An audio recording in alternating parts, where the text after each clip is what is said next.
네, 일요일 비하인드 플러스 시간입니다. 정종문 기자가 나와 있습니다. 자, 정 기자 어서 오세요. 네. 첫 번째 키워드부터 볼까요? 네, 첫 번째 키워드 양보 경쟁입니다.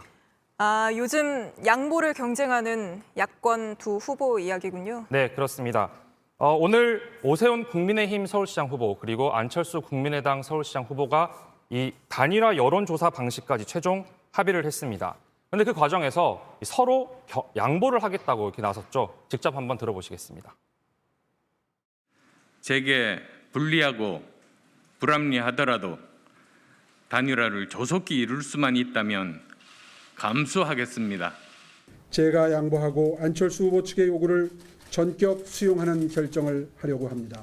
비록 여론조사의 기본 원칙에는 어긋나지만 네, 근데 오늘 단일화 방식이 최종 결정된 뒤에도 서로 내가 양보했다 이렇게 얘기가 나오던데요. 네, 그렇습니다. 이 여론조사 방식이 결정된 뒤에 오세훈 후보는 페이스북에 이런 글을 올렸습니다. 또 한 번 바보 같은 결정을 했다. 그런데 애초에 유불리를 계산한 적이 없다. 이렇게 말을 했고요. 그리고 안철수 후보도 기자들과 만나서 이 협상이 교착됐을 때 국민의힘이 요구한 조건을 수용했다. 그래서 다시 협상에 물꼬를 튼 것이다. 라고 말을 했습니다. 네, 결론적으로 둘 다 서로 양보를 해서 서로 내가 양보를 해서 이 단일화가 성사가 됐다고 주장을 하는 겁니다. 네, 일단 뭐 서로 양보를 했다고는 하지만 누가 먼저 양보를 한 거에 대해서는 한치의 양보가 없는 셈이군요. 네, 그렇습니다. 근데 왜 이렇게 다들 내가 먼저 양보했다 이렇게 하는 걸까요? 아무래도 이 양보를 하는 통큰 정치인의 이미지가 이번 서울시장 선거에서 큰 도움이 되기 때문에 이런 발언을 한 게 아니냐라는 분석이 나옵니다. 2002년 대선에서 노무현 전 대통령의 사례가 이번에 특히 주목을 받았습니다. 이 당시 노무현 새천년 민주당 후보와 정몽준 국민통합 21 후보가 단일화 원칙에 합의한 뒤에 이렇게 포장마차에서 이 러브샷을 하는 모습입니다. 네. 이 노 후보 측으로서는 당시에 굉장히 파격적인 여론조사 100%라는 제안을 수용을 했고 또 여론조사의 방식도 정 후보 측의 요구를 상당히 많이 수용을 했습니다. 이게 단일화 여론조사뿐만 아니라 대선 본선 승리까지도 한몫을 했다는 분석이 뒤에 나왔습니다. 네. 결국 이 두 걸음 나아가기 위해 한 걸음 후퇴하는 전략인 겁니다. 네, 뭐 그게 아까 정종문 기자 얘기대로 파격적인 양보여야지만 효과가 있는 전략일 것 같은데요. 아무튼 뭐 막상 단일화가 된 다음에 그 진 쪽에서 어떤 제스처를 취하느냐 이것도 좀 중요한 문제 아닙니까? 네, 그렇습니다.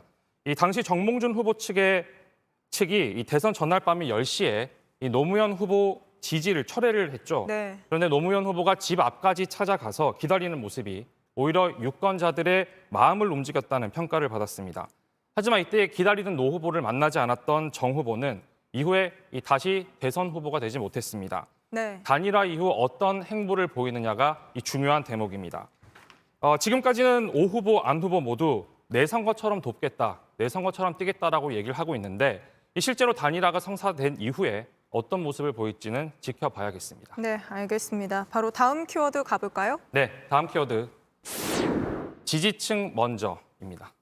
뭐 지지층이 먼저인 거는 여야 가릴 거 없을 것 같은데요. 네, 그렇습니다. 이 선거하다 보면 지지층 중요하고 또 중도층도 이 타깃이 됩니다. 네. 이 표의 결속력과 확장력 둘 다 갖춰져야지만 이 선거에서 이길 수 있기 때문인데 야권보다는 요즘 박영선 더불어민주당 후보가 이런 고민이 조금 더 깊다는 평가입니다. 네. 이 사실상 비문으로 분류되던 박영선 후보는 남인순, 진선미, 고민정 의원을 이 캠프 전면에 배치를 했습니다.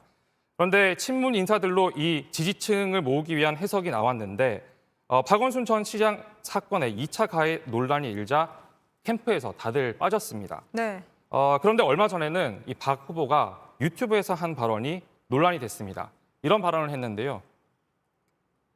고민정 의원 사태로 20만 표가 날아갔다는 댓글도 있다라고 하면서 댓글을 읽고 그만큼 지지자들이 많이 섭섭해진 것 같다라고 말을 했습니다. 네. 오늘 이 발언에 대해서 야권에서는 이 당시 2차 가해 논란이 있는데 20만 표라는 표를 계산할 때냐 이런 비판이 나왔고요.